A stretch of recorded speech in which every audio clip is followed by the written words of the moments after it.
Jaune. Partons à présent à Fribourg, où le musée d'art et d'histoire s'est lancé dans un travail titanesque. Faire l'inventaire de toutes ces pièces, soit des milliers d'œuvres d'art cachées parfois dans les endroits les plus improbables.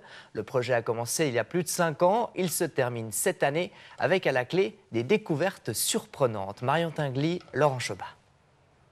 Être passionné d'histoire ne suffit pas. Il faut aussi avoir le mollet solide pour se lancer dans cette aventure.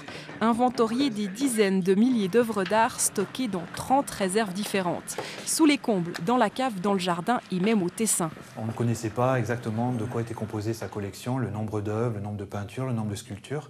Et surtout, plus grave, on ne savait pas où étaient ces différents objets ou œuvres dispatchés ici au musée ou dans des réserves extérieures. Une situation compliquée pour organiser des expositions.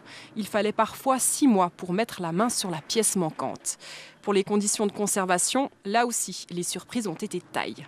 On a notamment une réserve en ville de Fribourg, dans un ancien bâtiment, qui est le paradis des animaux, les chauves-souris, les rats, les souris et les fouines.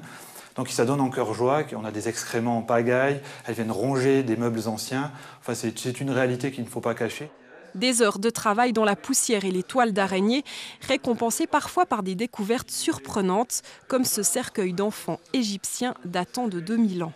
Il ne figure dans aucun registre d'entrée, on n'a aucune trace de son historique ou de son acquisition.